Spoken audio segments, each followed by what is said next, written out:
Hello mga kabibig! Welcome back sa ating bagong YouTube channel. Ito ang pinakamaingay ng YouTuber sa balat ng YouTube. Hi! Ako si Kabibig, maglebak-lebak na dyan with evidence. O eto na ang latest news.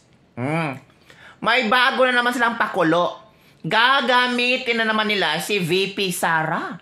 Yan ang tanong ng mga netizen kasi ang Partido Federal ng Pilipinas, the political party of President Ferdinand Marcos Jr., may form alliance with Vice President Sara Duterte hugpong ng pagbabago para sa 2025 election. Ay, nako! O, tingnan nyo. Ganon kalakas ang mga Duterte. O, di ba? Kailangan nila ang mga Duterte para mahalal yung mga senador, yung mga congressman na gusto pang umupo sa pwesto. Pag makuha na nila ang gusto ni VP Sara Duterte, itsapwera, di ba? Ibabash na. Oh, tabangan na nilang away. Yun ang nangyari. Si Pangulong Bongbong Marcos gusto niya makipag-alliance. Para daw kuno, Uniteam. Uniteam kasi, unity, it's because kailangan nating magkaisa ang lahat ng mga political party at kailangan, kung pwede, makipag-alliance kami sa hugpong ng pagbabago. Really? Really? Nako, natuto na ang mga tao, oy. Hindi nyo na mabilog-bilog ang mga utak namin. Kung akala nyo maging safe or mananalo kayo kahit magpa-alliance pa kayo sa hugpong ng pagbabago ni VP Sara Duterte, hindi nyo na matuyok-tuyok ang utak namin. Alam na namin kung ano ang gagawin kasi nabudol-budol kami. At ayaw na namin mabudol ulit. Ay, eto, panoorin ninyo ang video. Very confident talaga si Pangulong Bongbong Marcos, oy, na itong hugpong ng pagbabago ni Vice President Sara ay makipag-alliance sa Partido Federal ng Pilipinas. Kayo mga kabibig, okay lang ba sa inyo? O watch this video. We will then go and make our alliances with the different parties. Of course, nandyan ng lakas, NPC, NP, NUP, lalong-lalo sa House. Pero siyempre, kailangan din natin kausapin kasi mga governor, may sariling mga local party yan. So we have to come to some kind of arrangement. And that's the art. Yan, tignan natin yung galing ni Gov. Jun dito sa malaking problema na komplikadong problema na haharapin niya. But I think I have spoken to the leaders of the other parties. And as far as I can tell, mukha naman, willing naman lahat ng tao na makipag-usap and find a way around all this. Para naman, ay pagdating ng halalan, ay tayo nagkakaisa. Sir, sorry. Yung kinakausap po ninyo for possible alliance or coalition, kasama po ba dyan ang hugpong ng pagbabago? Sa ngayon, hindi. Bakit po kaya? Dahil ang kailangan kasi, nagkaroon tayo ng alliance before noong 2022. That is for 2022 election. So, ang ibig sabihin, nagkaroon tayo ng alliance for a common cause for 2022 election. Right after 2022 election, nagkaroon na ng tinatawag natin na tapos na yung alliance, magbibid up ulit tayo ng bagong alliance for 2025 or for another cause. Tinitingnan natin kung pagdating ng panahon, talagang gusto talaga ng hugpong na magkakaroon ng alliance, titingnan natin yung both sides kung ano ang mga kailangan natin para magkaroon talaga ng common cause. Pag magkaroon ng common cause na ito yung dapat pag-agrihan, ito yung direksyon na meron dapat tayo, ay doon naman masasabi na kailangan natin maging allied ngayong 2025 election. Yan ay i-discuss ng mga leaders ng bawat partido. Normally lumalabas yan mga 1 month before election.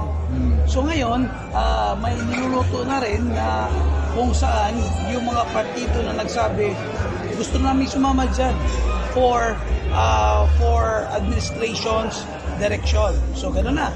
So, daan-daan yan, kinokollect namin, tinitingnan kung saan pwede mag-agree. Dahil alliance lang, dahil different parties have different ideology, have different principles. Pero nagkakaisa for a common cause. But every party are welcome to join Partido Federal ng Pilipinas. Even kung kinakailangan na they are willing to join, okay naman, wala namang problema. Basta meron lang tsansa na kung saan yung pag-aagrihan na alliance or yung cause ay talagang mapag-agrihan ng both parties. Napanood nyo na. Mangga, no? Mangga talaga. Sabi ng isang netizen, mangga gamit. Heto na naman tayo kasi malapit ng eleksyon, so kailangan talagang magpapalapit kay VP. Ito na naman, friendship again. Ito ang komento ng mga ilang netizen. Nabasa ko talaga, ha? Tama yan. Dapat talaga bumuo kayo ng slate mo para matikman mo ang pait ng paghihiganti ng mga nabudol mo. Ay, ito pa. Enodoro na ito. Kung akala nyo ang kakamping ay pwedeng maenodoro, kayo din, Pangulong Bongbong Marcos. Nako, angag na ang eleksyon. So, kailangan talagang magpapalakas sila. Kailangan nila si Sara. Kailangan nila ang power ni Sara. Kahit sabihin pa ni VP Sara Duterte, no, na yung pag-alliance siya sa inyo, excuse me, pipiliin na talaga na maraming Pilipino ang karapat-dapat. At yun talagang lumalaban para sa amin, oy, hindi lang umuupo kayo, after magamit si VP Sara, goodbye. Awayan nyo na. 'Di ba? Ang pikon mo naman ito, as if naman naasar ako sa ganyang comment lang, isasak nyo sa mga tumbong nyo na si BBM ay talagang gusto ang unity. Talaga? Bakit inaway si VP ng iyong asawa mo? Kung talagang gusto mo ng unity, dapat sana yung asawa mo nagtimpi. Dapat sana naging professional siya, makipag-usap kay VP Sara Duterte kung ano ang kayong mga nararamdaman. Hindi yun ang pa-interview siya kay Labia. Ito pa. PRRD, Baste at Pulong Duterte for Senators. Matatakot na kayo, susugod na ang mga Duterte. Ay, nako. Parang wala na ring believe ang mga tao kay Pangulong Bongbong Marcos, lalo na ang PDEA leaks na talagang totoo. Di ba? Mahirap talaga mga kabibig. Yung iba sabi na, ay nako, yung grupo niya, hindi namin nahahalal yan. Maraming mga walang nagawa sa gobyerno. Kung sana, yung bigas sobrang mahal. Lahat mahal na lang sa pagtungtong ni BBM. After Duterte, biglang tumaas ang lahat. Marami pa mga smugglers. Ay, yun na mga kabibig. Parang nagalit na ang mga netizen eh. Hindi natin makokontrol sila. Kabibig, alam mo naman kabibig na pag eleksyon na, yung mga tao na yan ay mabibili na ng pera. Huwag mo sabihin yan. Oo, tatanggap sila ng pera pero alam nila kung ano isusulat sa balota. Wais ang mga tao ngayon, hindi na matatakot. Kasi may social media na. Ito pa. Gusto kong ilaglag ang hugpong. Mangga na naman. Ito pa user-friendly. Huwag na siyang magpagamit VP Sara Duterte pagkatapos ng ginawa nila sa hakbang ng maisog. Iba no? Baka hakbang ng maisog versus itong Federal Party ni Pangulong Bongbong Marcos. Delikado. Sige, gawin nyo pa yan sa maisog. Lalong maging inodoro kayo.